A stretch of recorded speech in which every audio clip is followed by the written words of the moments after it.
Father, Hey, what's up? I find my room has no bathtub. Yeah, these units don't have tubs. None. I mean, some have showers, but didn't the landlord explain all this to you already? I see. You are saying to build one. That's not what I said. Most of us just use the bathhouse up the street. Battle house. Yeah, bathhouse. Understood. It seems once again I must fight to stay alive. Fine. Where is my foe? If you have never seen that before, that is Kotaro Lives Alone on Netflix. Highly, highly recommend this anime if you are in the mood for a slice of life anime. That means this is more of a everyday, what's going on in these guys' lives, not fighting a monster, you know, like a lot of animes are or whatever. This anime is so wholesome and also a bit of a tearjerker. So if you're in the mood for something like that, Kotaro Lives Alone on Netflix. It just came out this year, 2022. And hopefully we get another season, but yeah. The rest of this video may have spoilers for the show. I'll try to keep it brief, but I am going to be going through each character in the show and ranking them on a basic tier list from S to F tier. If you guys like random tier lists like this one's an anime one. I don't usually do anime ones, but I feel like I should because I watch a lot of anime. Let me know in the comments what you think I should do next. If there's an anime you recommend, a tier list you recommend, anything like that. Views are appreciated. So are likes, subscribes, anything you feel I deserve for the video. Even dislike. Ooh. Let's not get into that though. Let's start this tier list off without further ado. I'm going to do my best to remember all of these characters' names, but I did kind of binge this show. So we're going to do the best we can with what we are given. The first character we're going to rank is Akane. Akane is a friend of Karina. Well, maybe we should do the main characters first. Let's do the main characters first. We'll get into Akane in a sec. So this show is about Kotaro, who is or Kotaro, who is a 4-year-old who lives on his own in an apartment. He lives in apartment 203 of a 6-room apartment building. And next door to him is Karina, who he meets when he moves in. And he also lives in the apartment building with Mazuki, as well as Futuba? Is that his name? Futuba? Oh, God. I have to remember. No, Futaba's the teacher, actually. Tamamuri. Isamu Tamamuri. Yeah, he lives downstairs. And these are like the main 4 characters. All these other characters will get involved as well. But these are the main 4 characters. And these characters essentially take it upon themselves to look after Kotaro because he is a 4-year-old living on his own. And throughout the course of the show, you basically get explained why that is happening and why he lives alone. Kotaro is absolutely amazing. We're going to put him straight into S tier. He is hilarious. He speaks in almost like a feudal dialect, which he gets from his favorite TV show. And as you saw in the clip at the beginning of this video, it just leads to some hilarious interactions between him and the rest of the cast. And despite him being 4 years old, he's very mature for his age, but he is very much still a child. Karino, his next door neighbor, I absolutely love as well. Karino, when we first are shown him, he's talking about how long it's been since he's taken a bath. You know, and he's like, it's all right. It's winter. I don't need to worry about it. You know, so he's a bit lazy one. He's a manga writer, and through the show we see him take more of an interest in Kotaro, more of a responsibility in him, despite him not just being his neighbor. And we do see some discussion of that interaction between them. Their relationship. People often mistake them for brothers or as father and son, and that is just not the case. Mazuki, I think, is great. I'm going to go ahead and put her in A tier. She is not in the show every single episode like Karino is, and that did hurt her ranking here a little bit. I really liked Mizuki, but when she does leave the show, it kind of was abrupt in how that happened. There was some hints of it, but that is how this show is sometimes. It is portrayed very real stuff happening to these characters, and sometimes abrupt things happen in life. So Mizuki, loved her, very caring for Kotaro. Gonna go ahead and put her in A tier. Isamu, I liked Isamu. His character was not as shall we say, endearing as Karino's, but definitely caring about Kotaro, caring about his son as well, who does not live with him, which is an interesting dynamic. When his son comes to visit, we do get an interaction there that's very, very eye-opening on what Isamu thinks about his son and family and stuff like that. So Isamu, A tier. So these are the main 4 characters, and all of them I am putting in S and A tier. So if you have not checked out this show, that's my recommendation. Check it out. I'm going to go through the rest of the characters. If you want to watch that, We're going to start with Akane, who is a friend of Karino's. Akane really bothered me. D tier for her. Akane basically tries to split up Kotaro and Karino, the S tier characters. Akane basically thinks that Kotaro is weighing down his older neighbor, basically, that he should be focusing on his work, not on Kotaro. And Karino basically explains to her how important he is to him and how Kotaro actually motivates him to be a better person. So Akane, good intentions, but yeah, D tier. This was the private investigator that moved in for a minute into the apartment, Aoda. Aoda, I'm going to go ahead and put in D tier as well. He did almost give Kotaro up. There is some situations in the show where basically Kotaro's father doesn't know where he's living right now, and he actually should not know where he's living. So Aoda is a private investigator for his father, and he comes to investigate that situation, and he does find Kotaro and befriends him.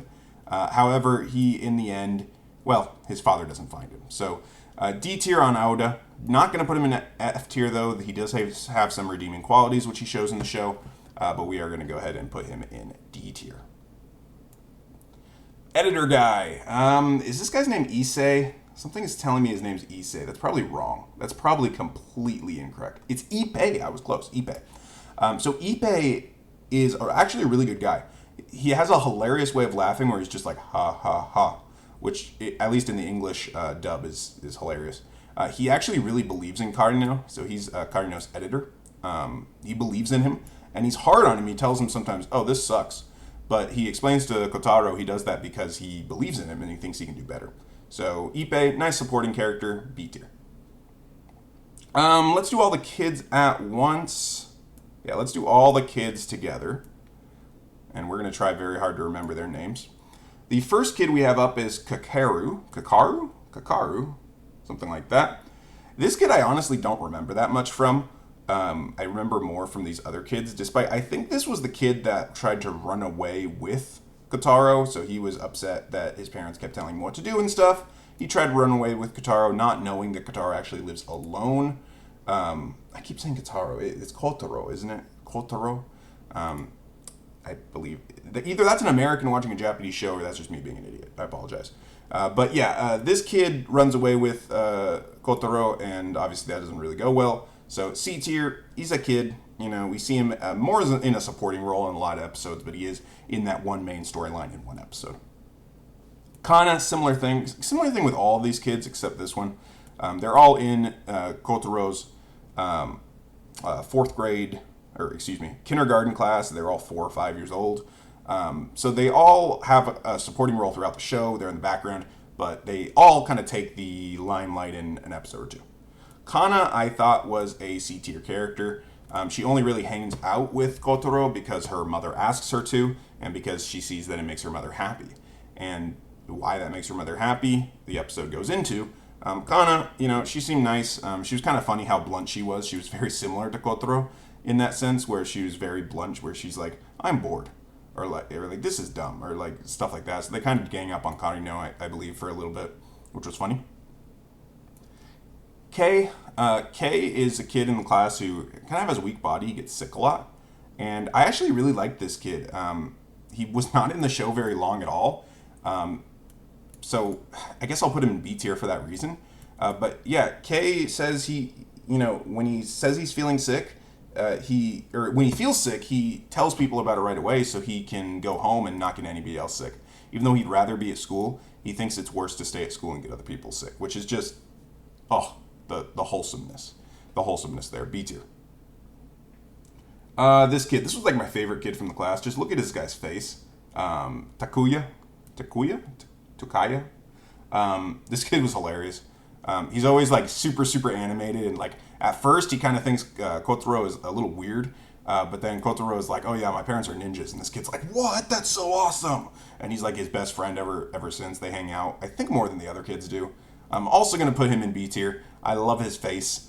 I actually love anybody with this face in the anime. There's the expressions and different facial, appearances of different characters is actually fantastic in this show. So B tier on this kid. Also going to put B tier on this kid. This was Yuta, who is the son of Isamu. Yuta only appears in one episode where he comes to visit his father. You can definitely see the resemblance. He actually runs away from his mother to visit his father, and his father reprimands him for it because he's not supposed to do that. They have what is kind of implied to be a court-mandated schedule on when Yuta is allowed to visit Isamu, and it does seem like his mother has more of the custody. So Isamu berates Yuta for coming to visit him. Even though he is happy to see his son, he wants his son to respect the rules, respect his mother, and not cause any more trouble for the situation, I'm sure. So that was a really good interaction. Yuta seemed like a really genuine person, even though definitely when he first meets Kotaro, he's like, "Who are you? What's it to you what I'm doing?" So he's kind of standoffish, which is a fun interaction. The lawyer we have up next. The lawyer is named Ayano Kobayashi. I really didn't care for her. She's very nervous around Kotaro all the time because basically she knows where his weekly allowance comes from, and he doesn't. He believes it's from his parents, and it kind of is. But she knows the truth, exactly where it comes from, and she's not allowed to tell him. So that leads to some awkward interactions. At one point, he does get her drunk. Yes, the 4-year-old gets her drunk, basically off some beer he stole from Karino. And yeah, it's a funny interaction, but I'm going to go D tier for the character overall. I just didn't really enjoy her as much as the others. We're going to save Kotaro's parents until the very end. Let's talk next about the two childhood friends of Kotaro. That's right, the 4-year-old has childhood friends from when he was in a group home. Has definitely been through some stuff. So we have Ryota here, and then their other friend who has now dyed his hair blonde, and his name is Tasuka. Tasuka. Tasuke. It might be Tasuke. I don't know. Ryota and this guy. Ryota, I do like. I'd go ahead and probably put him in B tier. He seems to really care for Kotaro, and he makes a promise to him basically a year before the show starts, or prior to the show starting anyway, that they're going to watch a meteor shower together, and he remembers, and he meets Kotaro there, and they kind of get back, not so much get back together, but get better in touch. And then he gets in touch with their third friend, but their third friend is a jerk and tries to take advantage of Kotaro. Tries to steal money from him. Not steal, but lie about what he's using the money for. I guess that is stealing. And steal money from him. And we do see a bit of a redemption where Kotaro says he doesn't care what he's using the money for because he's trying to help his friend and he believes in him. And the guy is genuine. He's not just a jerk that says, "Oh, well, screw you, kid." He ends up having a bit of a redemption route. He quits his job and goes to work with Aoda. And Aoda does punch him in the face for that. So Ryota. Aoda's here. Ryota does punch him in the face for that. Let's put Ryota up in A tier for that punch, and we'll put this guy down in F tier. Maybe some redemption if we ever get a season 2. Might move up a little bit, but for now, F tier. All right. Next up, we have Sawaguchi. Now, I am struggling to remember who Sawaguchi is. I believe... Oh, Sawaguchi is Kana's mother. Okay. I actually thought this was there's a grocery store employee that's in a lot of episodes because that's where Kotaro shops. But yeah, Sawaguchi, Kana's mother. Honestly, C tier. She has good intentions. She wants to, she's trying to give Kotaro a friend, and she's trying to give Kana, she's trying to get Kana out of the house, basically, so she doesn't see the situation her family's in or her household is in. So Sawaguchi has good intentions, but it doesn't really go over well. So C tier. The next character we have up is Takei, and Takei basically fills in for Mazuki after she moves out. Takei moves in with her, as Karino says, we're replacing one hottie for another, I guess. Takei is good. She has a kind of a fear of kids. She does not like children, which leads to some funny interactions with Kotaro. I'm going to put her in B tier. She did show that she actually does care and everything, but her introduction so late in the show, I felt like it didn't give as much time for her character development. So I'm going to go ahead and put her in B tier. Tamamuri. Tamamuri is a character shown exclusively to us in flashbacks. He is the character that designed Kotaro's shirt. And basically, Kotaro lives in his apartment building, presumably, and he just bugs this guy. He just knocks on his door every day. And this guy eventually is like, you're just bothering people. What are you doing?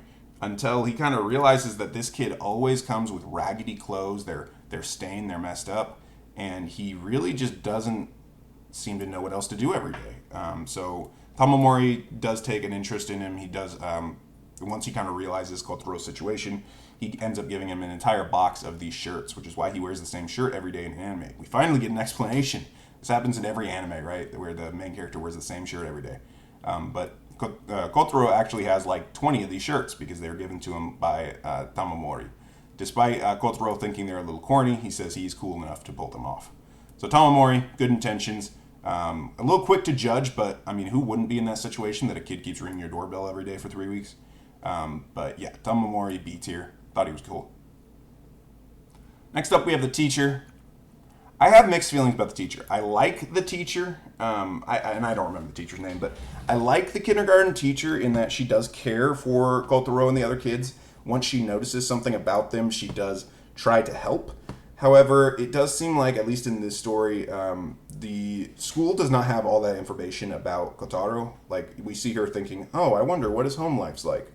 Where I feel like, at least where I'm, in schools that I'm familiar with, that would be information the school does have, at the very least, where he lives and who he lives with. That would normally be information the school has. Kotaro is in a little bit of a unique situation, though. So I'm going to go ahead and keep that teacher in B tier. We're going to have a large B tier here. And, yeah, just go ahead and leave her there. All right. The big two, the parents of Kotaro. This is giving away a lot of what goes on in the show. A lot of the show is based on his relationship with his absentee parents and why they are absentee. His father, I'm going to put in F tier. His father does show a redeeming side in one episode having to do with an umbrella. However, overall, F tier. There's a reason that he's not with his father. The mother, also putting an F tier. She has to use gloves to touch Kotaro, and it's not really explained why. And we don't know if that's due to an illness or due to her personally feeling a certain way. She seems to not really care about Kotaro in a lot of flashbacks. However, this show does a lot of times make you think something and then show you the truth is something else. So not sure if we ever get a season 2 or if we read more of the manga, because I believe there are 8 volumes of manga and the anime only covered 4 of them. So if we continue the story, maybe we'll get more information about these characters. But for now, we're going to go ahead and put them into F tier. And there we go, guys. Those are the characters, all of them, from Kotaro Lives Alone or Kotaro Lives Alone on Netflix. This is an adaptation of an anime by the same name, which in Japanese is Kotaro wa Hitorigurashi. Okay, that was bad. Sorry. You can Google it. It's on Netflix. 2022 anime. It's great. Tearjerker for sure. Highly recommend. With all that said, guys, if you're still watching, thank you for watching. This has been the guy who makes random tier lists, and I'm signing off.